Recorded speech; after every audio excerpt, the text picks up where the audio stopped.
తాను ఒకటి తలిస్తే దైవం ఒకటి తలిచింది అన్న చందంగా నేతలు ఒకటి కోరుతుంటుంటే అధిష్టానం ఒకటి అనుగ్రహిస్తున్నారు.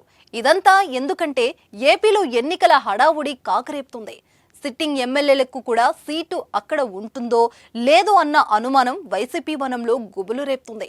అదేవిధంగా కొత్తగా వచ్చే నాయకులు కూడా స్థానిక స్థానాలు కాకుండా ఎక్కడెక్కడో చూసి అధిష్టానం కేటాయిస్తుంది.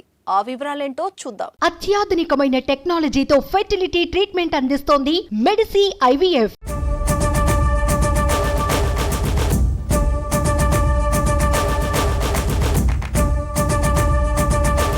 అలీ పేరు చెప్పగానే నవ్వులు విరబుస్తాయి. సొట్టబుగ్గల సోగ్గాడు. అటు వెండి తెరకు బుల్లి తెరకు సుపరిచితుడు. కొన్నేళ్లుగా వైసీపీలో ఉంటూ జగన్ ప్రభుత్వానికి తన వంతు సహకారం అందిస్తున్నారు. అయితే గత ఎన్నికలో పోటీ చేస్తారని ప్రచారం జరిగినా చేయలేకపోయారు. అయితే ఈ 2024 ఎన్నికలో పోటీ చేయడం ఖాయంగా తెలుస్తుంది.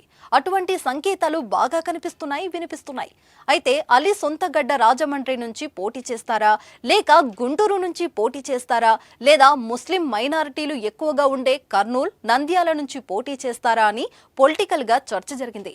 అయితే అలీ మాత్రం జగన్ ఎక్కడ నుంచి పోటీ చేస్తామంటే అక్కడి నుంచి పోటీ చేస్తానని చెబుతున్నారు. అయితే అలీ మాత్రం జగన్ ఎక్కడ నుంచి పోటీ చెయ్యమంటే అక్కడి నుంచి పోటీ చేస్తానని చెబుతున్నారు. అన్యూహంగా నెల్లూరు సిటీకి అలీ పేరును పరిశీలిస్తున్నట్లుగా సమాచారం. నెల్లూరు ఎమ్మెల్యే అనిల్ కుమార్ యాదవ్ ను నర్సరావుపేట ఎంపీగా బరిలోకి దింపుతున్నారు జగన్. కనుక నెల్లూరుకు ఖలీల్ పేరును అనుకున్నారు. అయితే స్థానికంగా ఖలీల్ పై వ్యతిరేక వాదనలు రావడంతో ఇప్పుడు ఆ ప్లేస్ లోకి అలీని దించాలని చూస్తున్నారట. ఏటు ఆ సీటును మైనారిటీకి ఇవ్వాలని చూస్తుండటంతో అలీ పర్ఫెక్ట్ మ్యాచ్ అని అధిష్టానం భావిస్తుందట. సామాన్యుడు స్నేహశీలి అయిన అలీతో మాకు ఓకే అని స్థానిక నేతలు కూడా ఓటు వేస్తున్నారట.